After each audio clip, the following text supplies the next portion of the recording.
di azagbeton mito ndodo to do meto mito lepo jijo ni tin gbon do lepo ma tegbe we ka ya mito de tinton ko mito to gbe we ho ton taton ina be so afoton kunukun ko je kunukun ton na aliho gbeto ton tin to nu kan klu na ton eso to wiwa e ton lepo lepon ina do me ina kan ton we na wule ulosu o kan ina do de ton na so ren do te ena ku mayi opon poro to klo nu lu e ton ton me ena to alibu doidoi eu me he nu e peto aigbajile nu do jikwe yewewe hu ran mi ton ẹ̀rọ ọlọ́wọ́ ẹ̀ ihò nùkún tán ṣùgbọ́n àwọn èmìnira yóò ẹ̀ lọ́dọ̀ mọ́ ní ihò etí tó yẹmẹ lẹ́sùn zivru náà ẹ̀ zivru lọ́nà kúló sọ ẹ̀ ihò ètò yẹmẹ lẹ́sùn zivru lọ́nà kúló gbà ó ní amẹ́nukún àwọn yóò hó èmi tó dìdọ̀ ó jẹ́ ọ̀tàn ewé ugan fataka posika po hezi to miome bo gode ton po so gode to miome bo gode ton la chawe o je ton ugan som 12 verset 5 o je ton ugan nde ma weso e o lo ho lo wa je dewe nya so ga to gugu doze bronze de plado me bron le hebe kon do ji to hele punu atojo me bi opere ni atojo bi opere ṣùgbọ́n ní àṣà tẹ́hẹ́ zivu náà dùn àhọ́lù tó alẹ́ náà tó èjì Psalm 12 verset 5 oho okruno ton oho wewewe di fataka heye konson okozome heye kon relation we yena wura he okruno he ndo fataka te bi omi omi relation we boto e ma gan we pon so ho jo to mi pon de no sero e ma gan we pon so ho jo to nu ye to le mon boze wura we David doto we so samton 119 me edo ohoto we zogbon nukun sheton bo nínú to hamele kun do jito we le ponu o jo to o hin onukun to ṣùgbọ́n ẹnu wa jọ bo hin lọ́nà ìkànnù bí ó tó zivru sin pegbe ani jarawa di o yi didu to so hu gan yo me di o to aigbajile me ko drazen daho de dono won kan wenen to le he mo fo mo gon doji he to adoji son direle me kakai mo direde me ko gojo do adi u gan mo he mo re kan bi o to zivlu sin wegwe e te di ifle he ho ma do ne po to zivlu po wo pa karan ho bo le zun vi hi ho to bo na mo ya hi ho to goe zivlu mangba adona tedo ho jo tongo o to de do lo do mo emu lewe jiwe olupo kan Israeli we Jesu Christ do okuno jo to jo olupo akan we akan chocho e ma pe awe Israeli okuno jo to jo olupo akan we be eyan yo do mo bo so ga po hon do to do mo bo ho na bi o yeme adu ale nu popoto wọ́n gbọ́dọ̀ yẹ̀wò kúnà ọjọ́ tó he déwé tó sọ òkú àfààní mẹ́tọ̀gbẹ́ wọ́n á tó yá jí tó kẹ́ńsì vòdú sàpátà fún un lẹ́sìn glọ́ yìí déwé tó sọ fún ẹ̀ gbogbo ọ̀wé sí wa ẹ̀dọ́ mi ò lẹ́rù pọ̀ àkànwé àmọ́ ẹ̀mí lẹ́rù pọ̀ àkànwé jíwò yẹ̀wé àmàdó láti tó yẹ̀wò lẹ́wọ̀lẹ́ tó gbẹ̀mí ẹ̀dọ́ àmàdó àṣẹ mọ́nà bá sí apá àjẹrẹ́ òjìrẹ́ mọ́ ndẹ́kúkú tí tó lọ́mí àgà tó àìgbà tó dò kàbí tó tọ́gọ́lọ́ tó àìgbà glọ́ yẹ̀mọ́nà dẹ́ déwé tó dò hàn kàbí sẹ̀ yé gbá na nye okuno jio to ti ku yewe awon atode we eno dranya wa to ton kon to hondo titan awe aton ene bono ale bla ran hondo photo le de ye yin wona bo he gbede se lego edo ma do yo nko mi to do vome fling bo je so na do clan do wiwe gbogbo na o to tu po ono to pe ndo so gan ha san to dite ṣùgbọ́n náà àjọ nínú ọ̀nà àbí òtọ́lọ́ máa yan jù ọ ìgbàgbọ́ ìlú àníwá mi dẹ́ tó fojú mi tán kan àwọn fẹ́ tó lè tó filẹ̀ àńdọ́ mi máa jẹ́ ẹ̀mí ò mọ àìlè òde fò túrúpótọ́ àmàlọ́yàn gbẹ̀tọ́ kú ṣáà tó máa yẹ máa ha bó di àyọ̀ ṣáà tó máa ha òfin yìí ṣìnà tó máa ha òde kúrò lálótàn àwọn tó máa ha bó dónú kúkẹ́ dónú ní pípé èyí ń kọ́mẹ́ntò tó gò bọ̀ yìí kò zé ní bó mílíọ̀nù tó pọ̀ tó filẹ̀ bọ́dún náà tó lan tó mẹ́ bọ́dún náà ti ń tàgbọ̀n lamọ̀ náà tó wọlé pẹ́nu ní asúlẹ̀ kàngbé asúlẹ̀ gbẹ̀sán tó kàngbé asúlẹ̀ kàngbé bẹ́ òyà wa ma àfi wa lẹ́ńpọ́n wa ma abanúyún ẹ̀pọ̀ àjẹwò àhú dìnnà kígan ní ìdàgbé lẹ́pọ̀ ẹ̀ náà gbọ́n sán ànínú tó mẹ́ bọ́ à ń jẹ tata àgbá náà ọjọ́ tó lọ wẹ̀tà ìdì àhún dóná tán do àlíndó tó jí ètò àlíndó tó ètò jíjà do àlíndó tó yìí tó wọlé pẹ́nu àwọn tí ń do oyún ẹ zinzin bọ́lá sí ní sísí tẹ̀lé àìhùwẹ́ dídídí sísọ bọ́lá mọ̀ tán bí ọjọ́ ọmọ bọ̀ ẹ̀ náà yìí lọ́wọ́ gbọ̀n jí kó yẹn wọ́n dàlí ṣùgbọ́n ní àtọ́sọ́ filẹ̀ mo tọ́sọ́ òhólọ́mẹ̀ bọ̀ agbẹ́hólọ́dà yìí abanúyún ẹ̀pọ̀ yẹn abanúyún ẹ̀pọ̀ àṣẹ̀dẹ̀wẹ̀ jó náà sì ń fòsí wọn nẹ́tẹ̀kù jó náà sẹ́ dógódò mẹ́lẹ́wọ̀n dọ̀gbẹ́tọ̀ dàó lẹ́lẹ́ tí ń da ìbọn dọ́gbẹ́ lóyún mọ́ bọ́nà mọ́ bọ́ lóyún mọ́ tó gbé yẹn náà mọ́ ẹ̀mú lóyún mọ́ bá yẹn náà dọ́gbẹ́ ẹ̀mú lóyún mọ́ bá nẹ́tẹ̀kù jọ yìí sùn èdè ní àmàhẹ́sẹ̀ jọ ọ̀tọ̀gò jọ ẹ̀ náà yìí sùn dèwè níjọ́ ìka ẹ̀sán dèwè nínú ẹ̀ tọ́lẹ̀ nínú ẹ̀ nùkúmẹ̀tò náà diọ́ àwọn òfú bọ́nà pòyàn owó tó tẹ̀ náà nínú mẹ́lẹ́ náà diọ́ ẹ̀wọ̀n náà mẹ́hìn ẹ̀ máa mọ́ dà yìí náà jọ ẹ̀ máa tí ń tò filẹ̀ ọ̀sẹ̀ jọ ọ̀tàn wọ́n ìhìn hàn wọ́n sọ bọ̀ jésù dọ̀dọ̀ nùkún tọ̀nà déwẹ̀ ìhìn àlọ́gọ́ náà nùkún tọ̀nà fíwọ̀n ẹ̀mí àwọn ẹlẹ́jẹ̀yà ẹ̀rọ ẹ̀ náà mọ̀ ètò òdògbọ̀ gbédémẹ̀ yẹn sọ pé bí odò mẹ́ mẹ́nu ẹ̀ka náà ẹlẹ́rọ nùkún tọ̀nà yóò mẹ́ máa pọ́n hó jọ́ ọ̀tàn kúnlẹ̀ yóò mẹ́ máa ṣe hó jọ́ ọ̀tàn lẹ̀ kàbí yẹn lọ ṣe gbọ̀nà vlẹ́ mọ̀ dídá mọ̀kọ́ yìí wọ́n lè tó hó jọ́ ọ̀tàn kúnlẹ̀ àwọn ẹlẹ́rọ mọ̀kọ́ yìí nẹ̀rọ ilẹ̀ ẹ̀rọ àyọ̀ví ẹ̀nà ilẹ̀ ẹ̀rọ nẹ́tẹ́ọ̀tù nù ẹ̀ sọ̀gán wa tó wá dóyin kwe vi lọ bọ̀dá dóyin kwe vi pípé ẹjọ́ ńlọ tó bá dídá mọ̀kọ́ yìí yẹ̀rọ ṣe àtẹ̀hẹ́ hó jọ́ ọ̀tàn mẹ́nu ẹ̀ fúnlẹ̀ ọ̀gá pọ̀n mẹ́rin amagaga yóò ńlọ ìgbélé sọ̀mẹ́lọ́pọ̀n wà lọ́nà àdọ̀mọ́ mẹ́fúnlẹ̀ ọ̀gá pọ̀n mẹ́mi lẹ̀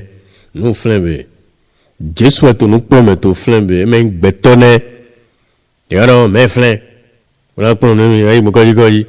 ẹ wáyà bọ̀ ẹ̀sẹ̀ wo jọ́ tó náà àwọn ẹ̀yà jẹ́ ní wúlò yìí mọ̀nà pìtà édè tán mọ̀nà wúlò ní ìfúnlẹ̀ dọ́nẹ́ tẹ̀tù yóò wúlò tó tè bó lẹ́sùn tó tọ́ ẹ máa ti ń dó sìn àsọ̀rọ̀ èèyàn sọ ẹgbà bí àgàbọ̀ ètò tí ń tán pé bọ̀ ẹ máa mọ̀ sí náà kún dó àyígbà ehu tó édè mẹ́ dòtọ̀ gbọ̀gbé ẹ̀mẹ́nà mọ̀ àjàká alẹ́ tè kunu kudukudu lẹ́kọ̀ọ́ ńdàgbélé máa fẹ́ ní ìtẹ̀rẹ́ mọ́tọ́ tó mẹ́ ògbọ́ntọ́ ẹ̀rán yín mẹ́yìn tọ́ dàgbélé mọ̀ ngàrán ṣiṣẹ́ dé ẹ̀rọ mi ṣe tó mi mẹ́ mẹ́lọ́mẹ́wẹ́ ọ̀tọ̀ àṣìṣà ọ̀gbẹ̀tọ̀ nánú sàṣọ. agbẹ́rẹ́ mọ̀ ọ́gbọ̀n apọ́sítẹ́ ilẹ̀ mọ̀gbọ̀n rẹ̀ yìí bá sẹ́pọ̀ fọlọ́ ẹ̀ òwúrọ̀ ẹ̀dùn náà sẹ́pọ̀ tó wọlé kúnnù wọ́n náà diọ́ mi wọ́n nínú ayọ̀dẹ́ ìrò dìde kan náà dàgbèsè sóò nyìnà mẹ́rọ. ẹ̀ agbẹ́ wa dọ̀gbẹ́dẹ́ fòfòtò yìí pé bọ̀ ètò gbẹ́lẹ̀ pọ̀ mẹ́. ó jọ tó lọ ìhìn náà nùkú ẹ̀yẹ tó sọ̀ mẹ́lẹ́mẹ́ nùkú tó náà dọ̀ sí vùrù. Du verset 22, chapitre 6, évangile de Saint Matthieu. Il y a deux livres. Un tcha, à ma kweba, à foya, tout le monde dit. On est autres du monde qui m'a un coin pédé, à foya ou katutu. Il y a il est menti, non? Nous pouvons mieux à Bassaton. Et nous tout, et nous comptons une dopo. Et nous comptons une dopo. À Bassaton, les popétés n'agona hion. À Bassaton, les popétés n'agona hion. Et nous comptons une. Et nous comptons une. Agbasatole pété na gona zivlu. Ando zivlu. Eneutu. E yon retin to yeme. E yon eno no yeme. Ni zivlu. Lezo zivlu. Be nawe zivlu. Nawe zivlu na kloso. Ena klogba wa. Atari ya fuso godo usuro ko. Oholo me no lia ha konte. Na ni no fizile to le sia into tavu konto kwezan le gbogbo jono dunu. Akra huhu to flen. jus de raisin au fien et au flan bah si raisin si bon nous la quoi est au flan ya était no basi nous quand on donne yo no da wole ya était si en tonton jo to e me lo so gando me do mo ya mana yi o kuno jo to fome ti wa no kan aklara o mo yidu lo ze 20 fifien lo ze konde yi mo lo ba ne mo an ko yo do ye était se tu lo poto jo to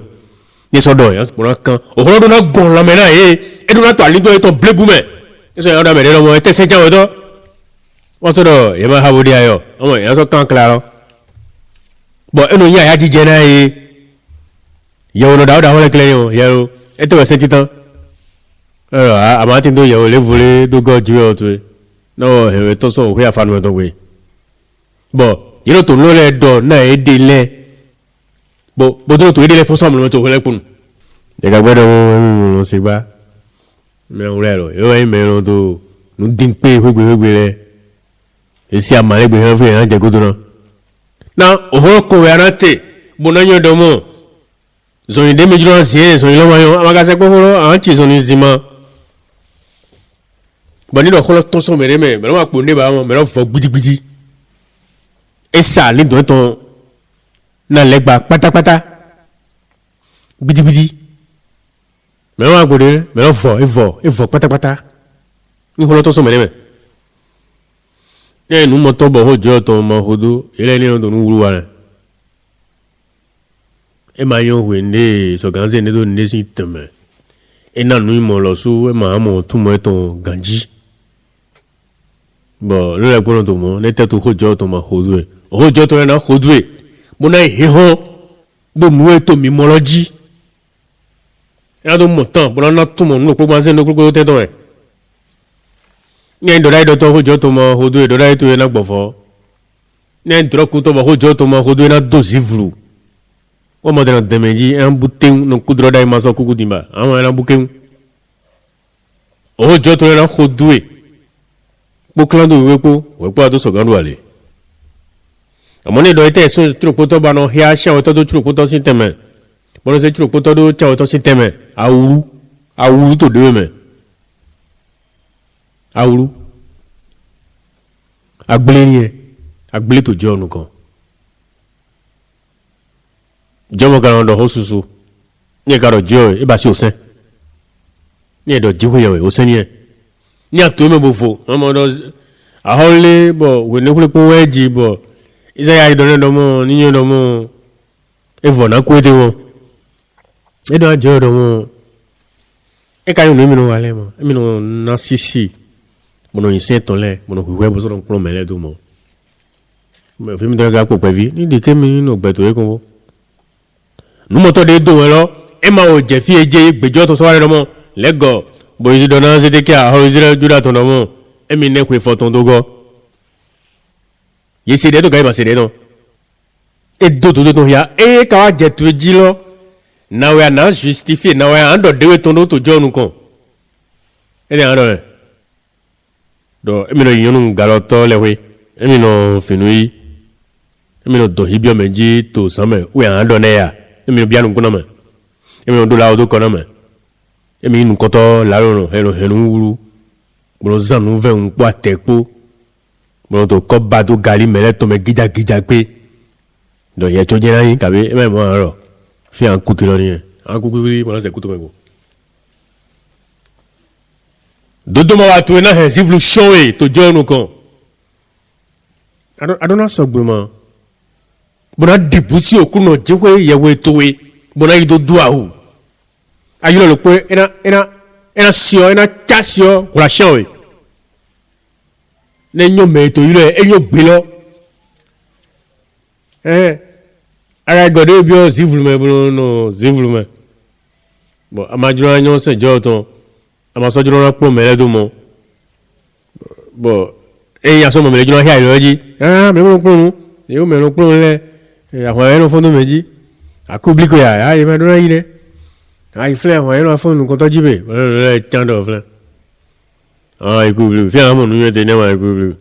yóò mẹ́ máa ikú lọ bìbílíkì lọ́lẹ̀ yóò yọ owó dọ̀mínú yọ owó tán ẹ̀ mọ̀ gbọ́n àlọ́ lẹ́yìn yɛrɛ ho dɔ mɛ yɛrɛ mɔdɔ ho dɔ ṣùgbọ́n tó ayi sisi yɛrɛ mɔdɔ mɔ ní wúlò dɔ kílẹ̀ wẹ̀ de ho dɔ mɔ sɔgbe yìí náà wọ́n ta gbɔn adusi yɛrɛ yìí tó mɔ gbɔn miɔ yìí náà gbɔn miɔ yɛrɛ yìí tó godo yìí náà godo ayé mɔ yɛ agadɔn bɔn yɛrɛ kó wúlò yɛrɛ ń dɔ ɛ mɛ yɛ ho dàgbèdè ɛ ho dɔ ne de titi yɛ do debɔ to degu ɛ bɔn ɛnɛ nɔ mɛ he o ho tó tó mɛmɛ biɔ do nu yɛ tɔ lɛ tó mɛmɛ aduna gbɔn filɛ fiye to ko jɔ tɔ kpɔte dandan filɛ ma mɔ budisi te bɔnna wuli mi budisi jɔ tɔ filɛ mɔ yi te ma bɔnna wuli mi bɔnna do wa zɔn bɔnna nɔ jɔsi to ne lɛ mɛ bɔnna nyɔ ɲinan to mɛ yi nɔ mɔ ɲinan to yɛ bɛ ɲinan to yɛ a yɛmɔnɔ yi yɛ an nyɔ ɲinan to bɔnna sɔn nyɔ nu ma yi ɲinan to do yɛ mɛ o ne nu yɛ ani dɔ to yɛ n'a fɔ bɔnna gbɔjɛ den yɛ bɔnɛ ṣùgbọ́n ní ma ń mọ nùkún tọ́nà ní yájú náà tó jẹ́ ọ̀sìn nùkan náà ọ̀jẹ̀ lọ́nà hẹ̀ ọ̀tọ́ bú bọ́nà lẹ́sùn ń tàtà jẹ́ ọ̀dẹ̀ ké mi mọ́ búlò náà ní ọ̀tọ́ tó sọ jẹ́mẹ́ má sọ hẹ̀ ń dàgbére wa mìíràn sí òwe kúrónìkà tó àwẹ̀tọ́ àfọ̀ẹ́tàn ṣíẹ̀nẹ̀ ọ̀tá fọ́tọ̀ kúrọ́gbó. náà nùkún òkúrúnù tán lẹ́tọ̀ gòdòpó nùkan pó ilẹ̀ dó àyígbálẹ̀ pó pété. dàgbédàgbé. nando doe edehia kurono na ika ye mehe yin pipe ran ede leton yo me pipe le ilamonu kuda gbe to ede ye ko wa okleno nu de to eheme na son divie yi ye na tindo awu wanle ye na tindo ahwanle o ya awu wanle ye na tindo ahwanle kulepon eja e wa klenonu e ma no tebo cambio ganji e wa klenonu din ye na mo ide ahwanle na wa ina swa ho ejama mo je ro ba ni visite to le wa ina do ite ro ba na de Joseph to do wa inu aho Israel to ji to we nenu aho se to ka basi baali mewe legba mewe e ma to jo to ndo bo Joseph to ka yin jo huru no wa yin ho to pepo bo do ya wa to we nenu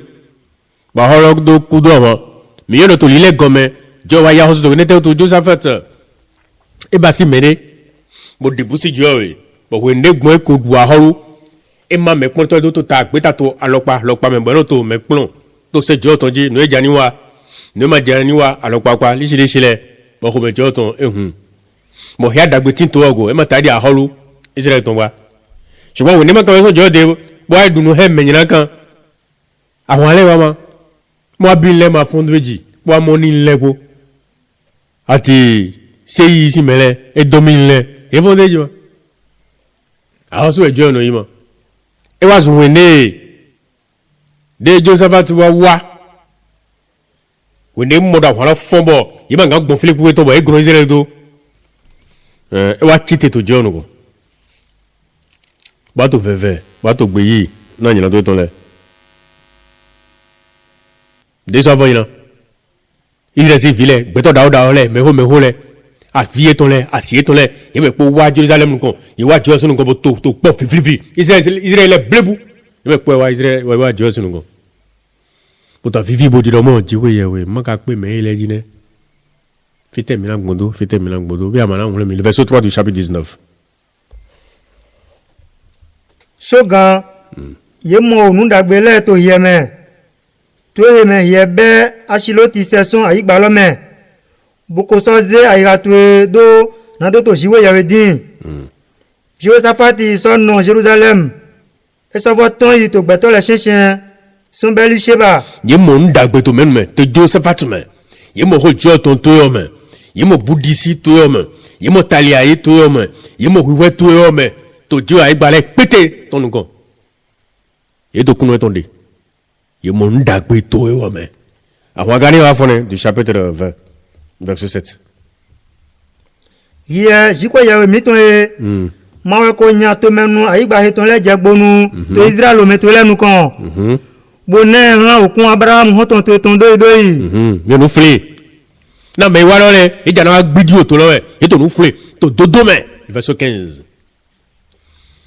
afo to foton e wo Sodomo mitun to ayi Juda le po mi to menu Jerusalem ton le popo po ye Jehoshaphat ahorupo lewe okunu do ran mi wonu e ko de lofo gbogbo wa je dawe leji flen e wa to nu ejo ran to te ro e wa to lodo ran ye miule di bublo mi di bublo mi sonya avosatokpon linle oho lo po e do bo jo se bo gbigbo je nu motology bo e wa to nu ejo na do tele wa je lo doji ye ma ka ta fa susu do madonna ta fa susu ni do ho lo po jo do se mo na gbon le verset 13 ni do ho lo po jo do na se bonangulo e me no an pitan susu mo na ho de mo na ta wa kaka blanu kaka e o ado ho lo po jo na ima ne te to jo me wa te to hele ponu me ama yo funu no ne ama dan pe to ne ama yo wo to ne ama ya ze to ne ama odun he sivlu bo aro wi we de we bo no wi mo no kanu be to jo me bo jo so ho mli do po to ye me ado ho lo po do na se ma ado yo le bo ne ese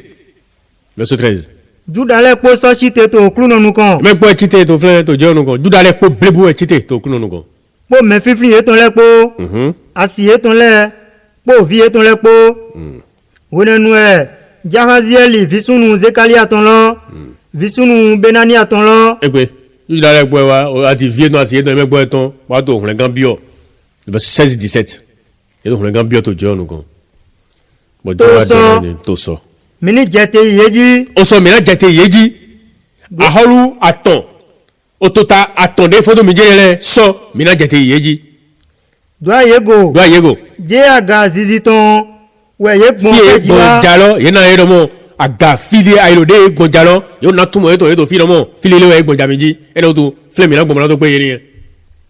miule na so mo ye to podo agbado loton to zungo jelueli ton kan miule mana do avuna ko to àwọn eton megba mi ma to avuna ho ṣùgbọ́n mi na lo te turu ma bla to gbon na to ye pon bo ina to ye de hu kan gbe mi to mi de mi siti aboe bo mo hun gan okuru no ton to mi de mi juda ko Jerusalem po emi verset 20 yeso tite to afonu fu bo to ye de le bo to ibi ozungbo te ko atome le ye ton je yi Josaphat site bodomo juda e po to menu Jerusalem ton le po emi mi semi mi ni se to okuru no me le verset 22 wonena yeshe na to haji wonde eto mele ima he hia ima he ga ima he so ima he se ima he ne pepe ṣùgbọ́n Jésù àgbájé ya àwọn ní mẹ́yìn ilé ẹ̀tọ́ àwọn ọ̀rọ̀ fún jọ kò ṣe òde lọ náà dodo Josaphat tán dé mọ òtún èyí dẹ̀tọ̀ àlọ́ ẹ̀tọ́ mẹ́ lọ èyí tó èdè pọ̀ gbọdọ̀ hàn jí gbọdọ̀ mi pa èmi ní dùn àsán já o hìá. wonena yeshe na to haji poro na to pipa okrunu de uva to le do owu de me do vi amuni to leji angela fọfẹ náà jẹ tẹdó èyí. mo abi po so seli ton po yere ren wa Jerusalem ji yeso koye mo abilẹ po sose yìí tó lẹ po ebi àfún òfin amóni tó lẹ po mo abilẹ po yẹn ló pọ mo tẹdó seyi bo bojúra va seyi wọsẹ blebu eba si eso si okun lẹ ejúra va ẹnẹ lẹ sodo sọmọsọmọ eso si okun ẹnẹ de visire tó lẹ tó tó sọn àyígbà Egypt jí jọ ma náà yà sẹdọ ní wàfún ẹ ẹdọ ní pa náà yẹn madala ẹ gbogbo ní tẹ o tó mẹda o sunu yẹ tọntọn ẹ bọ yẹ pa nẹ wo wa mọ tán dín bọ afọdọ visire tó lẹ jí bodoro yà gbàrọ náà mọ abilẹ lẹ kótó amọni lẹ kó di ẹ tẹjọ mọ abilẹ kó amọni lẹ kó wẹnde yẹ hẹ ẹ wuru bọ ẹ ma yọ fi ẹ jẹ ba yẹ tẹ do yẹ lẹ ko bọjà fún ọ hẹ ẹ yí bọ va kún yẹ lẹ tán gbidigbidi tó yẹ lẹ ṣẹṣẹ. na ovi amoni nton po moabi nton le po site panukan to menu oso seli ton le na do hu bo so vaye gbidigbidi ye vaye gbidigbidi wole na ye ko ba si vivo wẹnde ye va seyi vọ to menu se le ton o menu poropo to alogona na do va weto di mọ bi lẹ kótó amóni lẹ kó yẹ lọsọ jẹ eré lẹ fàájì bọ ẹ hu eré lẹ kó ìgbé wọ́n gbọ́ mi ní ẹ̀rọ náà jì hàn bọ́lá tó hàn jì kẹ́kẹ́ bọ́lá wá jẹ fìdí àwọn àlọ́tẹ̀ òṣì ọ̀lẹ́ kẹlẹ́ wẹ̀ mọ̀ fúnlẹ̀ zomi. wole na juda wa je atoho zungbo lo ton kan ye to mesusu ewule pon bodo ayego osi okuku fleja igba weye mele mati he hongangba wole na Josaphat po me ton le po wa na do be ogbanu ye ton ye mo to esensen adokunu le ebi atokun susu lẹ. po gbeto se ole po to gege me po asodonu akwe gege nton le po heye de yingbe na ye de suwo heye so gambe yi ye ti to gbanu le lo bi be me azanton yeto gbana be fataka ko se ka ko de jodo le nu e hendo gole bodo afo won le yeto lo le chankaka na zanton adokun e do be le verset 26 adokun e be flen fi na fo won te ye àwọn la wa lezun adokun na e se to na ogbeju o ton otu to azan ne to gbe ye don e de plido agbado bela katome na finewe ye do na oklu no te ene utu e do no yiro onye ton lodo bela ka kaka je gbe el beraka ye dio no kun biazun ayaje avilezun nukiko kulepo elezun we ayaje madogodo to wono yimo el beraka àwọn afungbe e je ṣùgbọ́n ìwà dio no kun bi àwọn atolosun to ran bo e je gbona beyi na tonu sise melokoton Joseph se tonu ní àtọ̀ àgùn kan bọ̀ inú kan tó àgùn tán adúlọ́ ṣe tó ń lágbèjọ́ tán ọmọ adúlọ́ wọn pé mo lọ sọ pé àgùn fi lọ́lẹ́ tó mọ́ àwọn náà jọ àgùn fi lọ́lẹ́ tó ẹ̀rọ yìí múlá jẹsẹ̀ gbé ní ìgàn ọgbọ́ngbọ́n délẹ̀ hàn gbójí múlá ń lù délẹ̀ hàn tẹ̀ kọ́jí pé ìmọ̀ pọ̀n yẹ délẹ̀ hàn tán mẹ́ndínlọ́ àtọ̀ ẹ̀ nẹ̀ tó sùn gbọ́mẹ́sì gòtò tán délẹ̀ hàn bí ọ̀họ́ gọ́ọ̀ fi dé chọ́ọ̀chì ní ìgà wa rẹ̀ bọ̀ ìmọ̀ kọ̀kọ́ náà yẹ bojo edo mo kule pona no adra filo konya we amo kule pona wa nya adra kokona e boje so anjiro e adawa lopo abi sande o mi ho sande lopo amo mele enata kidita yi edo do mi bai wodi do wodi ne Joseph basine wodi bebe e bai wodi nu to loto bio ije dogboji bio to de fun me bo àwọn epe wezo ni no dodo basi wode wayi amo zivu le pono de uro le pono wedo flifli aziwe ya obo ya le ko eno bi okule pome nukun bia no wa asito no so gbe bi ayi gbaglo ayi won le no ho imeme nezeta ina gbo isanse bona yen pra dele na wu so do negbe na jo gbon to lo me wayi shimi gbo me yin kan le ton eyan to dodo me ni amaka dodo me bodo basi janwe amo no le pona go atatueji amo no ko bi amo avi amo le pon amo ya to ron ka bo ko ron fo nu na je keto to le ji na gon le po mo na go aton ye soji ne tetu ama dibusi o kojo to anono teto jonu kon bo so no do alo niveau le me o ya wa nu he joto Joseph atsin wonye Job 3 Job 31 verset 4 oui Job ton be ewo mamu aliwo sele boso kia so hana afodide sele po e dagbe e mo aliwo to le po pátápátá ba fodide to le e so to kia e to le po to le po ni hiho afovilo po to shi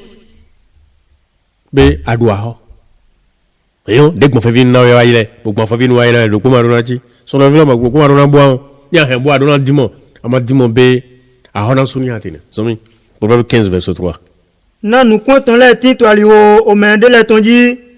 e so to iye ton le mo nu konton tin to aliwo mi ton le poji me no ando de ya do Christiani emi le boyi nu konton le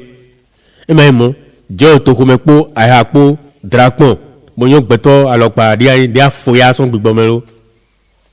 dia ma pinsin lo dia lezun ama huhu he jehon to si zepe Proverbe 15 verset 3 jo to ne le popon e je mi le gobi mi no na so gan ti okun po san doko nu kun okrun ton tin to fi popo ko si filia so gan bio e pe abi ai gbagro jo na mo jan Jérémie 32 verset 19 ko si filia so gan bio fi mo nko to mo tin dai bayi bo jo ma di mo nu ko to tin to fi popo bo to meyan kan po gbe to dagbe popon to le ponu bo kana so ha me lo popo ke ya so to ai gbaji we pe na do ku godo ton ado so ha yewe da ho to hona meme boro hono to azome o e da ho to hona meme hono to azome me aso gan da kwa ilo we no mo no evo me we ne do to le bodo mo yewe yin madame George ton ano we ma so po ba o we ni no wa so ja o we ro ma po bo ngo ta bo pe ko bu bo e ono te gbon bo filo popon were no no adore ya e gbonu ko le wa yibo ena yin fun ajiji Et na fonso fi de biolo. Ali dona gobio gbazalo mo na jiro kwete. Me lo pa kan lo basene. Wo zombo, ai gbalepo, melepo enyo. Gozi me ma yo to we. Melepo do na dibusi. E ko me se yin bo do bobu. Bobo kandu, e yo ten to me. E ga na kwanga ma lo jo ni ya o se mo. Ni kai mo. Bo atobo kandu, bo so do jo ni se amagbo ho jo lo gan wona jo nu e kandu wa de ne do. O fo ene ma. A lo kandu wo lo e de du jo e wo friend. Jo kandu wa te we. Bo wo le go do jo debo. Mi do me de no bayi abi e bayi amasine bo kokolo de ko e na do mo jo ni do aseji. Mi do le do ni le godin. Bo jone to ba no de mi te agbagba de mi te bo ilo je tro lo e na so e mo so wa dagbe ran e e won dagbe je mo amoni e ro wu le ba iwe bo ze kia ne voton do go we ko no ran to je ilo de ji o ya ilo ni e te ne ma do na ba igbo mo le a ilo tro lo ni a ilo tro lo e na so e dagbe mo wa dagbe ran mo leko so fi atene bo le go aje ode wáyé tó basi mẹ́tàtọ̀ dàhólọ́ mẹ́tàtọ̀ gbàtọ̀ sinji bó basi gbàtọ̀ ta pàjẹ́rẹ́ de tó mẹ́ bọ̀ ekosiwaya kabi kristiano dẹ́kpẹ́pẹ́ tó gbígbọ́ tó gbé gbígbọ́ ẹ̀tọ́ ẹ̀ tí tó àwọn tí sọ̀rọ̀ ẹ̀tọ́ mẹ́ na mẹ́lọ́sìn gígbọ́ lọ́wọ́ tí tó juwe bá wọ́n ṣe gígbọ́ lọ́wọ́ ṣe náà níbo wọ́n ṣe gígbọ́ lọ́wọ́ ṣe náà níbo wáyé lọ tọrọ lọ́wọ́ kọ́ni máa ṣe ọ̀yà pàtàkì mẹ́nẹ́lẹ́ jọ́nù tó yẹ ya èyí lẹ́kọ̀ọ́ tó jọ́ de tó gbé iná mú àsọ̀njà o mẹ́lọ́nù basi kẹ́kẹ́ bọ̀ mẹ́lọ́nù ìmúlò wà múlò ẹ̀ má di dẹ́ pé vile na bayi to fidi bona mo do mo ela da seyi yo dawo de funa gigo de funa wa ye de funa wa ye mo no dibusi be da hoto Jérémie 16 verset 17 na nukun se le tin to ali ho ye ton le poji dagwe ye ma yin wi kula so nukun se megba mo nyina wa ye ton ma so yin nuglo nu so nukun se le megba boro titan nyina ya hosu na onyina wa ye ton le po nyina do ye ton le po de voni na ye ko flu ayi gba se e pe ma do na imo ayo ton tin ko ton tin to ayo le po ji na ga fly gba ton bo no mo ale ton na jego e ma do na tin do ya o le vole to go ma do na tin do ya o le vole to go to awa we to ji do we la we ji wete ni je verset 23 lo o de hia to egbe lo e do le to flan verset 23 ena ku ma yi opon polo to klo nu lu tonton me ena to alibu doidoi yo de se do yebe lo ma do na cha wo sombo e do to file do to we Jeremia ton ta wulo po afo ton foton gunoko e do here atina mino wuju okuno iro oyin tuwe àti Olivier Omunde heyon wa pe na sinsin dagbe àti Olivier Omu heyon wa pe na sinsin dagbe nko to ni nko de na we ne yin lo to to me Olivier Omu heyon wa pe dagbe bo kwa gbe zingidi da ore ton po awa bi on ni le me ba to zingidi de le me e wo ko pra million do jiwe wa bi o zingidi ai hon ton me na do so gan bi o gbedudu me eno nglo pra million do glo na we bojo we do yeso wen alaye ton le alaye ko je fifele yi sisan le ko je ti jaji eno vubo wa wata but alaye ko we to te e je nu hengbele to go yi so mi na okun na wan pale ton he dowe ko do nyina do go we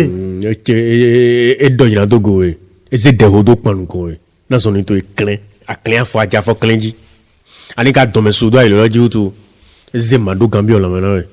bo yan ni do to fu ani do wa je to kla jeji ne te to agbasara ma lo leji boy to so gan no me gajiba to kla ewa